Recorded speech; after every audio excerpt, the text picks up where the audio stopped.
재미있는 고전 이야기.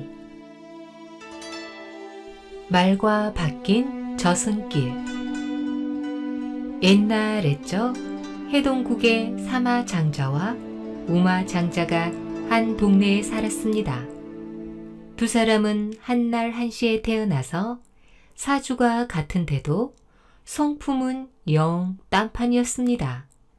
사마장자는 부자로 살면서도 인색하고 심술궂고 부모에게 불효하고, 우마장자는 가난하게 살면서도 마음씨 곱고 형제간에 우애 있고 부모에게 효도하며 살았지요. 사마장자가 얼마나 인색했느냐 하면 곡간에 곡식이 썩어서 두엄이 되고 돈깨에 돈이 썩어서 재가 되어도 남을 도와주는 법이 없었습니다. 또 얼마나 심술궂었느냐 하면 남에게 곡식을 빌려줄 때는 작은 말로 주고 받을 때는 큰 말로 받고, 아침에 돈을 구워주면 그날 저녁에 당장 내놓으라 하고, 남에게 구워주는 쌀에는 흰 모래를 섞어 주었습니다. 그뿐인가요? 사마장자가 지은 죄로 말하자면 10손가락으로 꼽아도 다 못 꼽을 지경이었습니다. 새끼 뱅개 옆구리 차기, 우는 아기 꼬집어 뜯기, 옹기 전에 말 달리기, 비단 전에 물총 놓기, 밥상에다 바가지 놓고 식칼 갈아 부뚜막에 놓고, 소 여물 안 주고도 주었다고 거짓말하고, 스님이 동냥을 오면 거르묵을 던져주고, 거지가 밥 얻으러 오면 식은 밥덩이에 흙 묻혀서 내던지고, 이렇게 못된 것만 골라가며 하는 사람이 제 조상인들 잘 섬기겠습니까? 조상 제삿날이 되면 돈이 아까워서 제수는 하나도 안 차리고 그냥 제사상 위에다가 돈을 주르르 얹어놓고는 제사를 지내는 것이었습니다. 그런 다음에 돈을 도로 걷어들이는 거지요. 이렇게 하니까 사마장자 조상들은 제삿날이 되어도 밥 한 술 못 얻어 먹고 물 한 모금 못 얻어 마실 게 아니겠어요?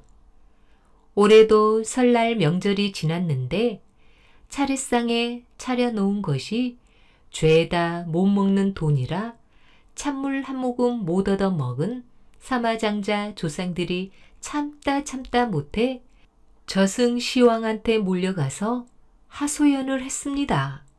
시왕님, 이런 원통한 데가 어디 있습니까? 우리 자손 사마장자란 녀석이 천석군, 만석군, 부자로 살면서도 인색하기 짝이 없어요. 제삿날이 되어도 명절이 되어도 밥 한 술 차리는 법 없고 물 한 그릇 내놓는 법이 없습니다. 다른 집 조상들은 제삿날이나 명절만 되면 배불리 얻어먹고 호강을 한다던데, 우리는 제삿날이 12번 지나가고 명절이 24번 지나가도 밥 한 술 못 얻어 먹고 물 한 모금 얻어 마시고 쫄쫄 굶고 있으니 이게 무슨 꼴입니까? 시왕이 들어보니 참 딱한 일이었습니다.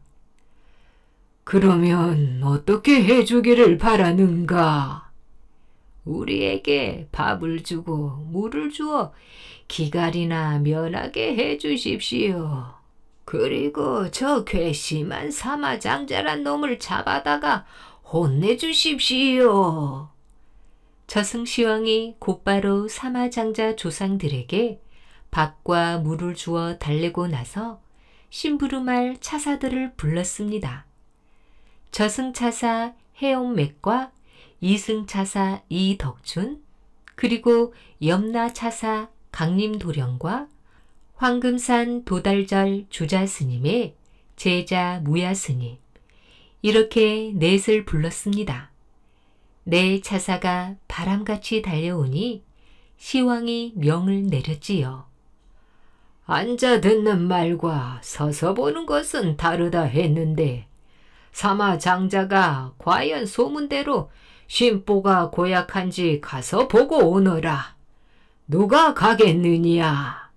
해옥맥과 이덕준 그리고 강림도령은 이승에서 죽은 사람을 저승으로 데려오는 일로 바쁘다 하고 황금산 도달절 무야 스님만 아무 말 않고 가만히 있었습니다. 그래서 무야 스님이 이승으로 내려가게 되었지요. 무야 스님이 장사 믿고 꽃갈 쓰고 염주 걸고 목탁을 두드리며 인간 땅 해동국에 내려가 정월 초일의 날 아침에 사마장자 집으로 찾아갔습니다. 나무아미타불. 이댁 주인이 부자란 말을 듣고 우리 절 단청불사 동양 왔습니다. 쌀도 좋고 돈도 좋으니 시주 좀 하십시오. 스님의 소리를 듣고 사마장자가 밖으로 나오는데 두 뺨은 실룩실룩, 두 팔은 휘적휘적, 눈은 툰망을 눈이요, 걸음은 팔자 걸음이었습니다. 나와서 냅다 고함을 질러댔습니다. 어떤 놈이 정초부터 남의 집 대문간에 와서 행패를 부리느냐? 행패가 아니오라. 중이 동냥하러 왔습니다. 우리 절 단청불사에 시주 좀 하십시오. 너희 절에 줄 돈이 있으면 외양간 소한테나 주고 마구간 말한테나 주겠다 이놈아. 사마장자가 저희 집 머슴들에게 고래고래 고함을 지르는데 이놈들아 뭐들 하고 있는 게냐? 얼른 저 버릇없는 중을 잡아다가 볼기를 치고 동양 자루 속에 냄새나는 거름이나 가득 채워줘라. 머슴들이 듣고 보니 아무리 주인 영이지만 그게 어디 사람으로서 할 짓인가요? 차마 못해 머뭇거리고 있으니까 사마장자가 달려들어 바가지에 거름을 퍼담아 무야 스님에게 퍼부었습니다. 스님은 온몸에 거름을 뒤집어 쓰고 하도 어이없어서 나무아미타불, 나무아미타불 연불만 하고 서 있었지요. 이때 사마장자 며느리가 이 소란을 보고 달려 나와서 아버님, 아버님 왜 이러십니까? 입말에 동량은 못 줄망정 쪽방은 깨지 말랬는데 저 대사님이 무슨 죄가 있다고 이러십니까? 하고는 시아버지 몰래 쌀 한 말과 물명주 한 피를 가지고 나와 바랑에 담아 주었습니다. 대사님, 우리 아버님이 잠깐 망령이 드셔서 그러신 것이니 부디 노여워 마시고 이 쌀로는 단청불사에 보태시고 이 물명주로는 대사님 장삼이나 새로 지어 입으십시오. 무야 스님이 사례를 하고 그 길로 저승으로 돌아가서 시왕에게 아뢰었습니다. 과연 사마장자는 인색하고 심술궂기가 소문과 다르지 않습니다. 그러나 그 집 며느리는 마음씨가 착했습니다. 시왕이 듣고 나서 영을 내리기를 사마장자 하는 짓으로 봐서는 당장 벼락이라도 내릴 것이다마는 며느리 정성을 보아 마음을 고쳐 먹게 며칠 말미나 줘보자. 다가오는 정월 대보름날 경계하는 꿈을 한 자리에 마련하여 사마장자 잠결에 넣어 주어라. 스님이 꿈 한 자리를 마련하여 정월 대보름날 밤 사마장자 잠결에 넣어 주었습니다. 정월 대보름날이 되어 사마장자가 꿈을 꾸니 뒤뜰에 고목나무가 새도막으로 부러지고 마당에 푸른 기, 붉은 기가 솟아올라 있었습니다. 깨어보니 꿈인지라 또 잠을 청했는데 똑같은 꿈을 또 꾸었습니다. 깨고 나서 또 꾸고 이렇게 내리 3번을 똑같은 꿈을 꾸고 나니 참 이상하단 말이지요. 아침에 아내와 딸, 며느리를 불러서 꿈 이야기를 했습니다. 꿈 이야기를 다 듣고 나서 아내는 꿈을 풀기를 여보, 그 꿈은 참 좋은 꿈이에요. 고목나무가 새 도막으로 부러진 것은 떡매를 만든다는 것이고 푸른 기, 붉은 기는 잔치마당에 세우는 것이니 반드시 맛난 음식 얻어먹을 꿈이요. 하고 딸은 꿈을 풀이하기를 아버지, 그 꿈 참으로 좋습니다. 고목나무가 부러진 것은 새로 호패를 찬다는 것이고 푸른 기, 붉은 기는 벼슬아치 행차에 따르는 것이니 반드시 높은 벼슬 하실 꿈입니다. 하였지요. 사마장자가 꿈풀이를 듣고 좋아서 입이 딱 벌어졌습니다. 허허, 그 해몽 잘도 하는구나. 이때 며느리가 썩 나서서 다르게 꿈을 풀이하였습니다. 아버님, 제 말 좀 들어보십시오. 콩 심은 데 콩 나고 팥 심은 데 팥 납니다. 제가 시집 온 지 3년이 지나도록 아버님 밥 한 술 적선하는 거 본 일이 없고 조상님 제사상에 찬물 한 그릇 떠놓는 거 본 일이 없는데 그러고서야 어찌 좋은 일이 생기기를 바라겠습니까?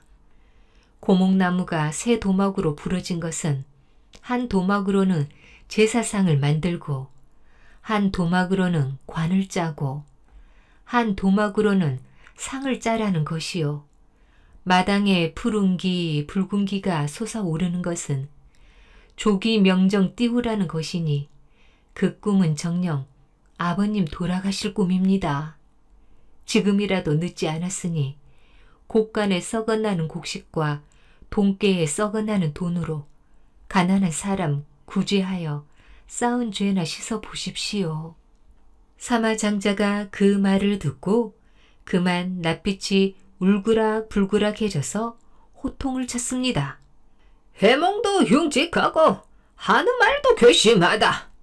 얘라 이 못된 거 당장 나가거라. 이래서 며느리가 할 일 없이 친정으로 쫓겨났습니다. 그런데 사흘이 못 가 사마장자 몸에 병이 들었습니다. 머리는 지끈지끈하고 눈은 침침하고 귀는 멍멍하고 코는 맹맹하고 입은 바짝바짝 타들어가고 가슴은 두근두근하고 배는 뒤틀리고 팔다리는 욱신욱신하고 정신은 오락가락하니 이게 예사병이 아니라 꼭 죽을 병이었습니다. 사마장자가 그래도 죽기는 싫었는지 얼른 사람을 시켜 엊그저께 쫓아낸 며느리를 도로 불러왔습니다. 얘야, 며느라가 내 꿈풀이가 꼭 들어맞는구나. 이제 내가 정녕 죽는가 보다. 일을 어쩌면 좋단 말이냐. 전들 어찌 알겠습니까? 건너 마을에 용하다는 점쟁이나 찾아가 물어보시지요. 사마장자가 며느리 말을 듣고 물명주 열자와 생금 서대를 쌓아 가지고 건너 마을 점쟁이를 찾아갔습니다. 여복의 반수, 내 점괘나 한번 뽑아주게. 아니, 사마장자가 웬일이요? 하늘이 무너지는 걸 보았으면 보았지 사마장자 주머니에서 돈 나오는 거 못 봤다는 말도 있는데 오늘은 돈을 들고 나를 찾아왔으니 대체 웬일이요? 그럴 만한 일이 있어 그러니 점괘나 속 시원히 뽑아주게나. 점쟁이가 오동나무 소반을 내어놓고 대나무 산통을 흔들어 점괘를 뽑아보니 반드시 죽을 것이나 적선을 오지게 하면 혹 살 길이 있을지 모른다는 점괘가 나왔습니다. 아무 말 말고 집에 돌아가. 곡간도 모두 털고 동쾌도 모두 털어 가난한 사람을 구제하고 떡도 하고 술도 빚고 소 잡고 돼지 잡아 조상님들 대접하고 대문간에 다리배 깔고 좋은 음식을 세상 차려놓고 옷 3벌 신 3컬레 마련해 놓았다가 저승차사가 잡으러 오거든 빌어나 보시오. 혹 운이 좋으면 살 길이 생길지 누가 아오. 사마장자가 점쟁이 말을 듣고 탄식하며 집으로 돌아와 며느리와 의논하여 난생 처음으로 좋은 일을 시작하는데 여태 못해본 일을 한꺼번에 다 하느라고 아주 야단 법석이 났습니다. 곡간 털고 동깨 털어 마을 앞에 쌓아놓고 이 마을 저 마을에서 온 가난한 사람들에게 다 나누어 주고 떡하고 술 빚고 소 잡고 닭 잡아 음식을 푸짐하게 마련하여 조상님들한테 제사를 지내는 거였습니다. 가난한 사람들이 그동안 사마장자한테 얻어먹은 거라고는 욕밖에 없었는데 뜻밖의 쌀과 돈을 받고서는 어안이 벙벙해서 고마워하기보다는 동티날까 겁을 냈습니다. 사마장자 조상들도 제삿날 12번에 명절 24번을 지나는 동안 찬물 한 그릇 못 얻어 먹다가 갑자기 진수성찬을 잘 얻어먹고서는 저 자손이 정신을 차린 건가? 정신이 나간 건가? 도무지 모를 일이라고 혀를 찼습니다. 이렇게 하고 나서 사마장자가 대문간에 다리배를 깔고 좋은 음식을 세상 차려놓고 옷 3벌, 신 3컬레를 마련해 놓았지요. 그래 놓고 마당가 나무 뒤에 숨어서 가만히 보고 있었습니다. 밤이 익숙해져 온 마을 사람들은 말할 것도 없고 개도 소도 닭도 쥐도 다 잠든 때가 되었습니다. 아니나 다를까 저 멀리서 두런두런 말소리가 들리더니 차사 셋이 지나가는 거였습니다. 맨 앞에 선 차사는 저승차사 해엄맥인데 쇠망치를 어깨에 둘러맸고 가운데 선 차사는 이승차사 이덕춘인데 쇠사슬을 허리에 둘러찼고 맨 끝에 선 차사는 염라차사 강림도령인데 두루마리를 손에 들었습니다. 마침 밤이 익숙하여 배는 고프고 때는 정월 끝이라 날씨는 춥고 먼 길을 걸어와 발은 부르터 있었습니다. 맨 앞에 선 해엄맥이 먼저 하는 말이 아이고 추워, 아이고 배고파. 이럴 때 누가 밥 한 상 차려주면 죽을 목숨도 살려주련마는. 가운데 선 이 덕춘도 따라하는 말이 춥다. 이럴 때 누가 옷 한 벌만 주면 죽을 목숨도 살려주련마는. 맨 끝에 선 강림도령도 따라하는 말이 아이고 발 아파. 이럴 땐 누가 신 한 컬레만 주면 죽을 목숨도 살려주련마는. 그러다가 막 사마장자 집 대문간에 이르니 이게 웬 떡입니까? 다리배가 곱게 깔려 있고 좋은 음식이 세상 차려져 있었거든요. 차사들이 배가 고프니까 앞뒤 재고 자시고 할 겨름도 없이 달려들어 배불리 먹었습니다. 그러고 나서 옆을 보니 옷이 3벌 있었거든요. 추우니까 그것도 입었지요. 신도 3컬레 있기에 발도 부르튼 터에 그냥 신었습니다. 그때 나무 뒤에 숨어있던 사마장자가 나와서 새 차사 앞에 엎드려 비는 거였습니다. 비나이다, 비나이다, 차사님께 비나이다.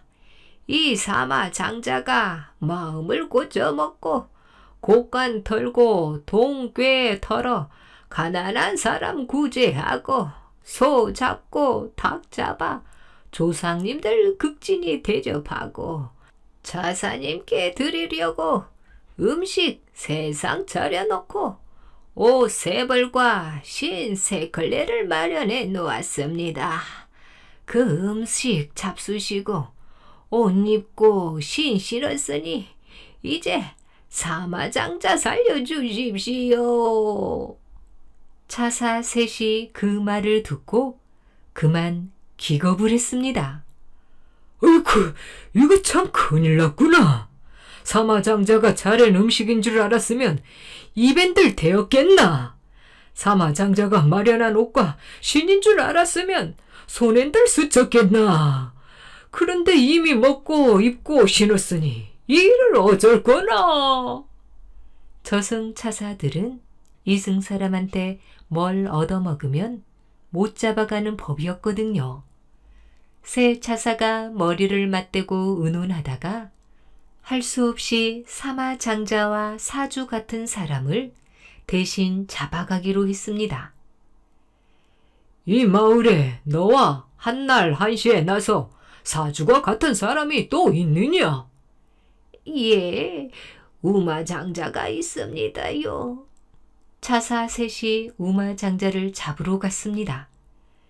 우마장자 집에 들어가 영문 모르고 자고 있는 우마장자를 막 잡아가려 하는데 이때 집 지키는 성주신, 지신, 터주신, 삼신, 조왕신, 문왕신, 어방신, 철룡신, 마부와 측신이 한꺼번에 달려들어 우리 주인 내놓으라고 호령이 천둥 같았습니다.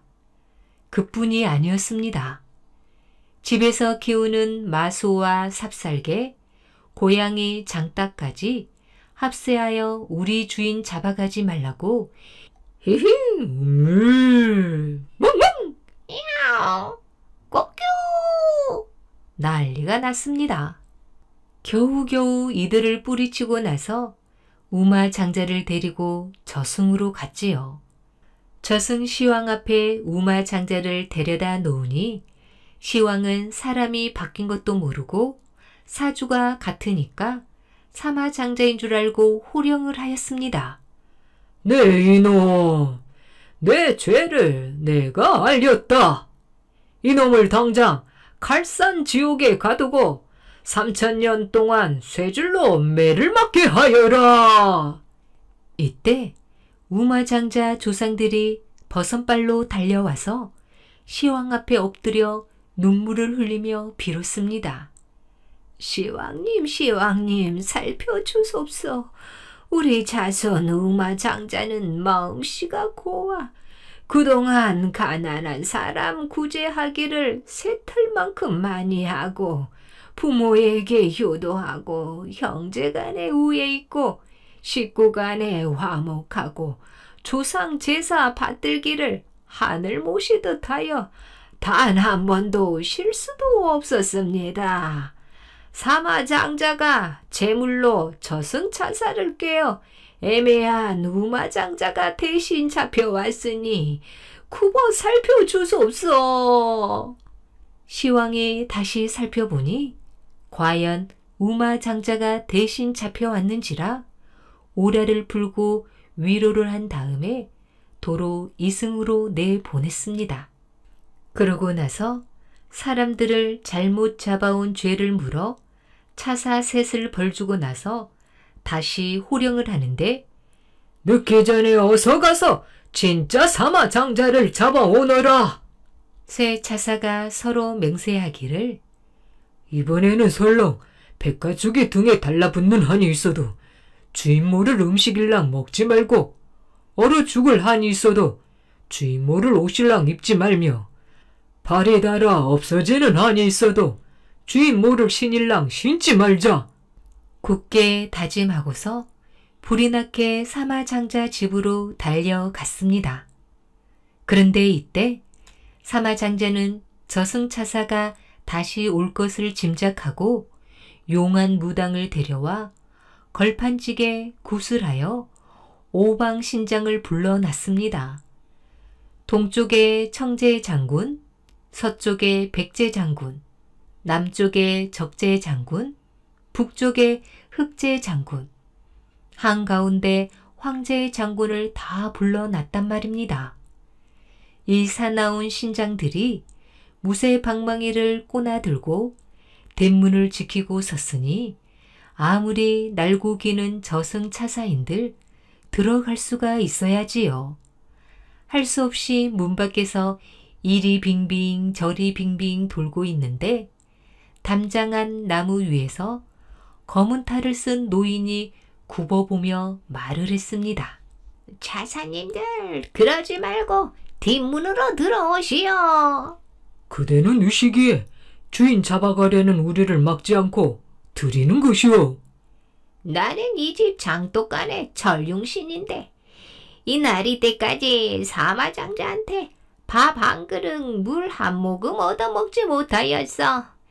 괘씸하기 짝이 없으니 어서 잡아가시오. 가만가만 뒷문으로 들어서니 칠보로 단장한 관을 쓴 노인이 부엌문 안에서 내다보고 있다가 말을 했습니다.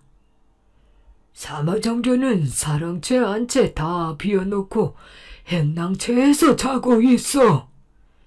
그대는 누구시기에 주인 행방을 감추지 않고 일러주는 것이오. 나는 이제 부엌의 조왕신인데 사마장자가 아침 저녁으로 부뚜막을 밟고 지나가면서 칼을 내던지니 무서워서 못 살겠어. 어서 잡아가시오. 가만가만 행랑채로 다가가니 철통 같은 자물쇠로 방문이 꽉 잠겨 있는데 문득 푸른 옷 입은 사내 아이가 나타나서 열쇠를 내주었습니다. 이 열쇠로 행랑채 문을 여십시오. 너는 누구기에 주인 자는 방을 열라는 것이냐? 나는 이 집 대문간의 문왕신인데 도둑 짐승 못 들게 이 집을 지켜주어도 사마장자가 들며 날며 발로 차고 괴롭혀서 못 살겠어. 어서 잡아가시오. 새 차사가 방문을 열고 들어가 사마장자를 잡아가는데 저승차사 해엄매기는 쇠망치로 머리를 치고 이승차사 이덕춘이는 쇠사슬로 몸을 묶고 염라차사 강림도령은 두루마리로 펴들고 천둥 같은 목소리로 저승시황령을 읽어 내려갔습니다.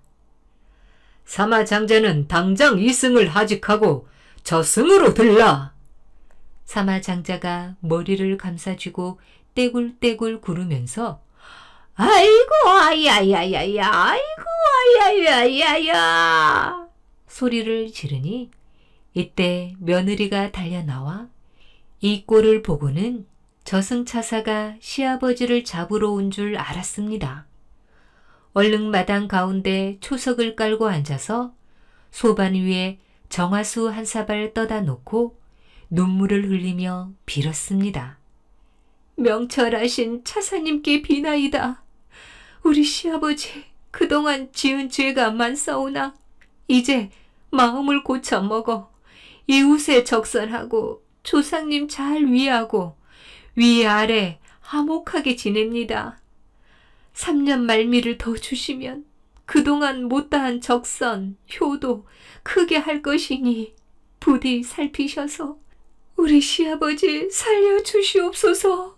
비나이다, 비나이다. 인정 많은 차사들이 그 모습을 보고 감동해서 차마 사마장자를 데려가지를 못했습니다. 셋이서 머리를 맞대고 운운하더니 며느리한테 물었지요. 이 집에 사마장자 대신 데리고 갈 만한 짐승이 있느냐?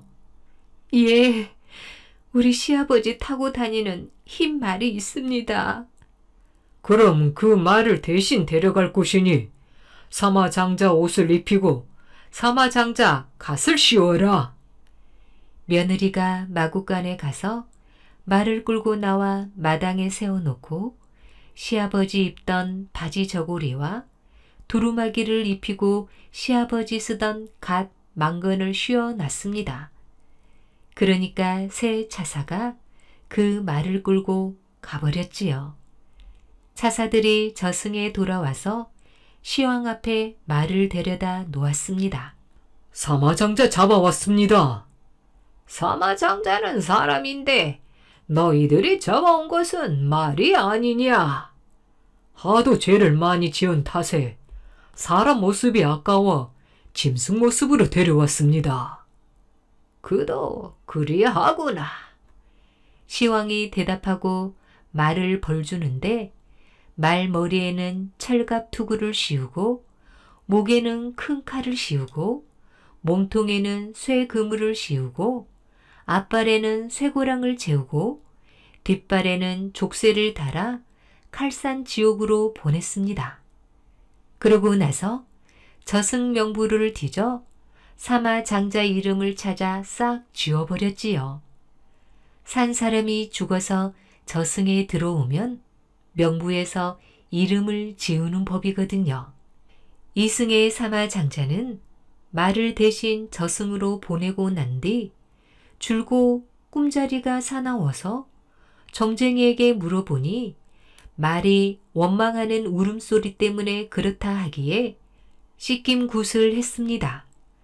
닷새 동안 씻김굿을 하는데 첫날 굿을 하니 말머리에서 철갑 투구가 떨어져 나가고 둘째 날 굿을 하니 목에서 큰 칼이 벗어나가고 셋째 날 굿을 하니 몸통에서 쇠 그물이 벗겨져 나가고 넷째 날 굿을 하니 앞발에 쇠고랑이 풀어지고 다섯째 날 굿을 하니 뒷발에 족쇄가 풀어져서 사람으로 환생했습니다.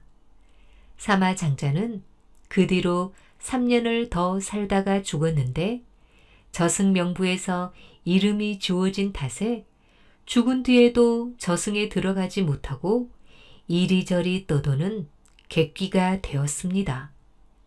객귀가 되어 여기저기 돌아다니면서 남의 집 잔치 음식도 얻어먹고 장례 음식도 얻어먹고 이러면서 살지도 죽지도 못하고 있었습니다. 우마장자는 저승에 갔다가 돌아온 뒤로 9살까지 살다가 죽었는데 죽어서는 저승 곳간을 지키는 고지기가 되었다고 합니다. 여인들의 말솜씨. 옛날에 여자들이 희롱하기를 즐기는 양반이 하나 살고 있었습니다. 그는 한양 장안을 휘젓고 다니다가 사천 고을 오님이 되어 내려가게 되었지요. 거들먹거리며 길을 가던 그는 강을 만나서 배를 타고 건너게 되었습니다. 그런데 뱃사공이 젊은 여인이었습니다. 사천원은 장난기가 발동해서 여인에게 말했지요. 내가 자네 배에 올라타니 기분이 그만이군. 여인의 얼굴이 빨개지자 사천원이 실실 웃으며 물었습니다. 그래, 남편의 성이 무엇인고? 백서방이라 하옵니다. 허허, 이런, 백서방을 모시려면 고생이겠군. 하나도 힘든데 100명이라니 말이야. 그러자 여인이 말했지요. 그러는 댁은 뭐하는 분이요? 나는 사천고을 원이라네. 그래요? 댁내마님도 참 안 됐습니다. 아니, 그건 왜? 나야 백서방뿐이지만 1, 2천도 아닌 사천원님을 모시려면 그 고생이 오죽하겠소? 그러자 사천원은 말문이 탁 막히고 말았습니다. 마침 배가 건너편에 이르러서 사천원이 배에서 내리자 여인이 소리쳤습니다. 아들아, 안녕? 아니, 아들이라니, 그게 무슨 말이냐? 아, 내 배에서 나갔으니 아들 아니요? 사천원은 다시 말문이 꽉 막힌 채 혀를 내두르고 말았지요. 이야, 이거 시골 여인네가 보통이 아닌걸. 그가 강을 건너서 길을 가노라니 앞에 웬 여인이 걸어가는데 치마 뒤편이 풀어져서 속치마가 보였습니다. 그가 춤을 꼴깍 삼키며 말했지요. 여보시오, 그 뒷문이 열렸습니다, 그려. 그러자 여인이 얼른 치마를 수습하면서 한마디 내뱉었습니다. 걔가 안 짖었으면 도둑 맞을 뻔했네. 사천원은 졸지에 강아지 신세가 되고 말았지요. 이거 정말 만만치 않은걸? 그가 다시 길을 가는데 어느 집 울타리 안에서 젊은 여자가 세수를 한 물을 길바닥에 쫙 뿌렸습니다. 그 모습을 보고서 사천원이 다시 농을 붙였습니다.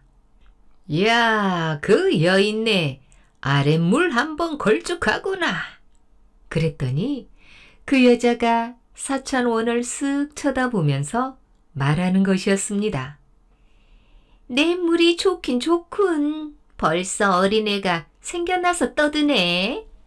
사천원은 그 말에 완전히 나가 떨어지고 말았습니다. 아이고, 여기서 함부로 여인네를 희롱했다가는 뼈도 못 추리겠구나. 그 후로 사천원은 여인들 희롱하는 일을 그만두고 정사를 잘 돌보아서 명관으로 칭송을 받았다고 합니다. 옥황상제의 사위가 된 나무꾼. 옛날, 아주 먼 옛날에 어느 산골짜기에 한 나무꾼이 살고 있었습니다. 어려서 부모를 잃은 데다 산속에서 나무나 하며 지내는 신세이다 보니 시집을 오는 여자가 없었습니다. 그래서 나무꾼은 나이 30이 넘도록 각시를 얻지 못하고 혼자서 외로운 나날을 보내고 있었지요. 작은 오두막 집안에 살아서 움직이는 것이라곤 제 몸 하나밖에 없었습니다. 하루는 나무꾼이 도끼와 낫을 가지러 헛간에 들어갔더니 한 구석에 무엇이 바스락 움직였습니다. 살펴보니 조그만 생쥐 한 마리가 먹을 것을 찾다가 나무꾼을 발견하고 놀라서 도망갈 궁리를 하고 있었지요. 어떻게 우리 집을 다 찾아왔을까? 나무꾼은 곡식자루를 열어서 나라를 한 움큼 집어 쥐한테 뿌려 주었습니다. 쥐는 눈을 또랑또랑 굴리더니 나라를 주워 먹기 시작했지요. 먹는 품이 여러 날 굶은 모양이었습니다. 그날부터 쥐는 나무꾼의 집에서 나무꾼이 나눠주는 음식을 먹으며 살게 되었습니다. 한참을 그렇게 지내면서 무럭무럭 자랐는가 싶더니 어느 날 갑자기 온데간데 없이 사라져버리고 말았습니다. 그나마 그놈이 있다가 없으니 쓸쓸한걸. 그렇지만 나무꾼은 그 일은 금방 잊고 변함없이 날마다 산속에 들어가 열심히 나무를 했습니다. 게으름을 부려서는 먹고 살기가 어려웠지요. 그러던 어느 날이었습니다. 여느 날처럼 열심히 나무를 하다가 나무찜을 묶어놓고 잠시 숨을 돌리고 있는데 웬 노루 한 마리가 숨을 헐떡이면서 달려오더니 나무꾼한테 애원을 했습니다. 제발 저를 좀 살려주십시오. 사냥꾼이 쫓아오고 있어요. 놀란 나무꾼이 노루를 나무찜 뒤에 숨기자마자 뒤쫓아온 사냥꾼이 나타났습니다. 여기 노루 한 마리 못 봤어? 나무꾼은 엉뚱한 방향을 가리키면서 태연하게 말했지요. 아, 예. 저기 저쪽으로 뛰어가던걸요? 고맙소! 사냥꾼이 헐레벌떡 뛰어가 등성이를 넘어가고 나자 노루가 나와서 말했습니다. 고맙습니다. 이 은혜를 어떻게 갚아야 할지요. 혹시 소원이 있으면 말해보세요. 은혜는 무슨 은혜. 됐으니 어서 가봐라. 아니에요. 은혜를 갚아야지요. 그래요. 아직 총각이신 것 같은데 제가 각시를 구해드릴게요. 제 얘기를 잘 들으세요. 저기 저 산봉우리 아래에 가면 맑은 연못이 하나 있는데 달밤이면 선녀들이 내려와 목욕을 한답니다. 선녀가 벗어놓은 옷을 몰래 감추면 그 선녀와 살 수 있어요. 자식을 셋 낳기 전에는 절대 선녀한테 옷을 내주지 마세요. 나무꾼은 반신반의했지만 보름달이 떠오르자 호기심이 나서 연못을 찾아갔습니다. 아니나 다를까 하늘로부터 선녀 셋이 하늘하늘 날아 내려오더니 옷을 벗어놓고 텀벙텀벙 목욕을 하기 시작했습니다. 나무꾼은 기회를 놓칠세라 제일 어리고 예쁜 선녀가 벗어둔 옷을 슬쩍 감추어 두고서 수풀에 숨어 동정을 엿보았습니다. 목욕을 마친 선녀들이 옷을 찾아 입는데 한 선녀가 옷을 못 찾고 방황하기 시작했지요. 언니, 내 옷 못 봤어? 응, 못 봤는데. 옷이 어디로 갔을까? 야단났네. 그렇게 헤매는 사이에 언니들은 벌써 옷을 찾아 입고서 하늘로 오르기 시작했습니다. 얘야, 안 되겠다. 우리 먼저 간다. 여기도 살만하대. 잘 살아봐, 막내야. 그렇게 언니들이 떠나가고 나자 어린 선녀는 그만 참지 못하고 울음을 터뜨렸습니다. 그때 나무꾼이 짐짓 부스럭부스럭 인기척을 내며 선녀한테로 다가왔지요. 아니, 왜 여기서 울고 계신가요? 뜻하지 않는 남자의 출현에 선녀는 깜짝 놀라서 몸을 움츠렸습니다. 나는 이 근처에 사는 나무꾼이랍니다. 무슨 일인지 얘기해 보세요. 그러자 선녀가 눈물을 씻으면서 말했지요. 저는 하늘나라 선녀인데 옷을 잃어버려 하늘로 올라가지 못하게 되었어요. 그래서 이렇게 울고 있답니다. 그러자 나무꾼이 아는 척을 했습니다. 아하, 그 옷 말씀이시군요. 당신이 옷을 가져가셨군요. 어서 제 옷 주세요. 그러자 나무꾼이 말했습니다. 그냥 들을 수가 없습니다. 나랑 결혼해서 살아주면 옷을 주지요. 낯선 지상에 홀로 떨어진 선녀는 그 말을 듣는 수밖에 달리 어찌할 도리가 없었습니다. 그렇게 해서 나무꾼은 하늘나라 선녀를 색시로 얻게 되었지요. 선녀와의 신혼생활이라니 꿈같은 일이었습니다. 마음도 몸도 펄펄 나는 것만 같았습니다. 고되게 나무를 해도 조금도 힘들지 않았지요. 그렇게 행복한 가운데 세월은 유수같이 흘러서 몇 년이 지났습니다. 아이를 하나 낳고 또 하나 낳아 네 식구가 되니 세상에 부러울 곳이 없었지요. 어느 날 밤 선녀가 말했습니다. 서방님, 이제 제 소원을 들어주세요. 선녀 옷을 꼭 한번 입고 싶어요. 아내가 간절하게 말을 하자 나무꾼은 마음이 흔들렸지요. 그래, 벌써 아이를 둘이나 낳고 이렇게 정이 들었는걸? 보여줘도 상관없을 거야. 이렇게 생각하고는 고이 감춰두었던 옷을 꺼내어 선녀에게 보여주었습니다. 한번 입어봐도 되겠지요? 선녀는 접혀있는 날개옷을 펼쳐서 입기 시작했습니다. 그런데 옷을 다 입고 나서는 양팔에 두 아이를 안더니 뜻밖의 말을 꺼냈습니다. 전 떠나갑니다. 서방님, 안녕히 계세요. 그 한마디 말만 남긴 채 선녀는 뒤도 돌아보지 않고 하늘로 날아올랐습니다. 깜짝 놀란 나무꾼이 선녀를 붙들려 했지만 이미 늦은 뒤였지요. 두 아이를 안은 선녀는 펄펄 날아올라 높이 높이 올라만 갔습니다.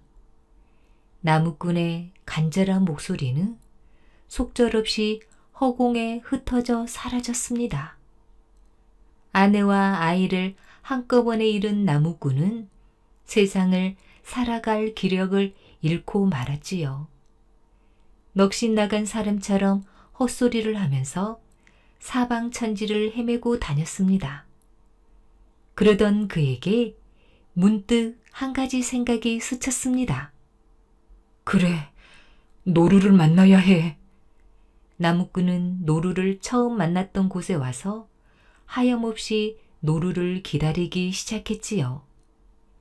그렇게 몇 날 며칠을 보냈을 때 마침내 나무꾼 앞에 노루가 나타났습니다.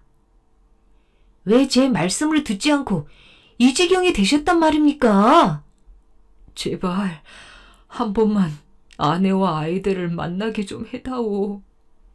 이제 마지막 기회입니다. 제 말씀을 잘 들으세요. 이제는 선녀들이 목욕을 하러 내려오지 않는답니다. 그 대신 하늘에서 두레박을 내려보내 연못에 물을 퍼 올리지요. 첫째 두레박과 둘째 두레박은 놔두고 세 번째 두레박이 내려오거든 물을 쏟고 그 속에 들어가 앉으세요. 그러면 부인을 만날 수 있을 거예요. 고맙다. 나무꾼은 노루가 가르쳐준 대로 연못가에 가서 두레박을 기다렸습니다. 또 몇 날 며칠을 기다렸더니 마침내 하늘에서 두레박이 내려와 연못 물을 퍼 올리기 시작했습니다. 첫째와 둘째 두레박을 그냥 보낸 다음 나무꾼은 세 번째 두레박이 내려와 물을 푸자 물을 쏟아내고 두레박 속에 냉큼 들어가 앉았습니다. 두레박은 줄에 이끌려 하늘로 쑥쑥 올라가기 시작했지요. 얼마를 올라갔는지 아주 아득한 높이까지 올라가더니 두레박이 쿵 하고 어딘가에 내려졌습니다. 나무꾼이 정신을 차리고 두레박에서 나가려 하는데 낯익은 목소리가 들려왔습니다. 아버지! 아버지다! 엄마! 아버지가 오셨어요! 살펴보니 꿈에도 그리던 자기 자식들이었습니다. 그리고 저쪽에서 다가오는 선녀는 아내가 분명했지요. 선녀가 다가와 나무꾼의 손을 잡았습니다. 아니, 어떻게 여기로 오셨단 말입니까? 나무꾼이 올라왔다는 소문이 돌자 하늘나라에는 한바탕 난리 법석이 일어났습니다. 하늘나라는 지상에 인간이 머물 곳이 아니니 당장 쫓아내야 한다고들 야단이었습니다. 특히 선녀의 두 언니와 형부가 앞장서서 나무꾼을 쫓아내려고 하였지요. 선녀의 아버지 옥황상제가 나무꾼을 불러들여서 말했습니다. 시험에 통과하기 전에는 내 사위로 인정할 수가 없다. 동서들과 실력을 겨뤄보아라. 그리하여 나무꾼과 소위 동서들 사이에 한판 시합이 벌어졌습니다. 두 동서가 숨으면 나무꾼이 찾아내는 숨바꼭질 시합이었지요. 그런데 두 동서가 숨고 보니 어디에 숨었는지 도저히 찾을 수가 없었습니다. 그때 아내가 와서 살짝 귀뜸을 했습니다. 닭장 안의 닭들을 잘 살펴보아요. 그 말을 들은 나무꾼이 닭장에 들어가 닭들을 살펴보니 여러 마리 닭 가운데 횃대에 앉은 2마리 수탉에 각기 사람의 손톱과 발톱이 비쳐 보였습니다. 나무꾼이 2 닭을 쳐다보면서 아니, 형님들, 좋은 집 놔두고 왜 여기 앉아들 계십니까? 그러자 그만 2 동서는 할 수 없이 사람의 모습으로 돌아와 머리를 극적였습니다. 허허, 보기보다는 꽤 재주가 있구나. 하지만 그것만으로는 부족하다. 이제부터는 진짜 시험이야. 이렇게 말한 옥황상제는 신하를 시켜 화를 내오게 하더니 금화살을 하나 재서 있는 힘껏 쉬위를 당겼습니다. 화살은 멀리 날아가 구름 아래 지상으로 까마득하게 사라져 버렸지요. 저 금화살을 찾아오면 너를 사위로 인정하겠다. 나무꾼은 다시 어찌할 바를 몰라 걱정에 빠졌습니다. 그 모습을 보고 아내가 말했습니다. 말을 하나 청해서 타고 가세요. 백리마, 천리마 다 버리고 비로 먹는 말을 골라야 합니다.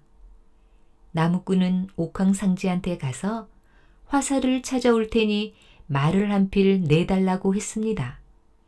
옥황상제가 마구간을 열고 온갖 좋은 말을 보여주는데 나무꾼은 다 마다하고 한 구석에 빌빌거리고 있는 말을 골랐습니다.